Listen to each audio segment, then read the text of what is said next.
Ito yung isa sa mga demo kung paano ginagawa yung chamfer and fillet. So, ang chamfer is para ma-enclose natin yung dalawang segments or yung dalawang point para mag-connect sila. So, ang ganito yan. Ibaba natin to at ibaba natin yan. So, para mag-connect yan, C-H-A, enter, and then, distance, gawin nyo lang 0. Okay, 0 din. So, for sure, 0 nyo na rin yung angle. Lahat. Okay? Ayan. So, nag-connect na yung dalawang line.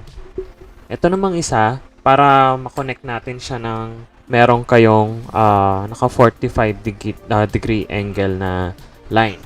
So, para gawin yan is CHA, enter, tapos A for angle, dito lilitaw, enter, and then magtatanong siya, specify chamfer length on the first line. So, ang first line mo is 500 mm, enter, and then nagtanong siya kung ano yung chamfer angle mo, 45 degrees. Yan. So, click lang natin yung first line and then second line. Ayan. So, ito, nabuo dahil may trim siya. Try natin ang wala. Kunwari, ganyan yung naging line nyo. CHA, enter, tapos, trim, kasi may angle na tayo kanina no? Trim, tapos, enter. Magtatanong siya kung with trim or no trim. Yung kanina, nag-chamfer tayo, with trim yon. Ngayon, no trim, ito yung lilitaw.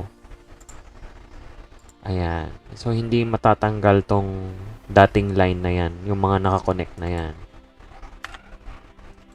Ulitin ko ganyan yon. So, kung kunwari, ito yan.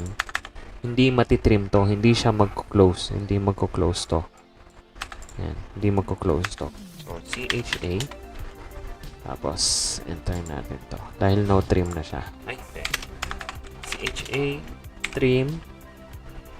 Enter. Tapos, no trim. Click mo sa first line, second line. Yan. Ganyan yung nangyari. Okay? And then, ito naman, yung fillet. Same din. Pag fillet ka, 0. Tapos, magtatanong din yan, di ba? Kung ano yung radius nga. So, yung radius natin is, enter. Tapos, 0 lang. Yan. Magiging close siya ganito. Pwede mo rin gamitin yan para mag-close yung line. Ito naman, kapag meron siyang radius.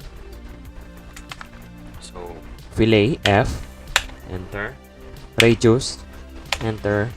And then, gagamit tayo ng distance. Ayan nga, radius nga na. So, 500. And, enter. 50 lang ina-type ko. Fillet, enter. Tapos, radius, enter. 500. Enter. Okay.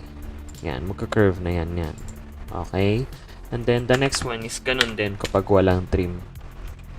Trim. Tapos, no trim. Tapos, click mo to. Yan. Ganyan yung lilitaw. Kasi hindi nga na na-trim to Okay.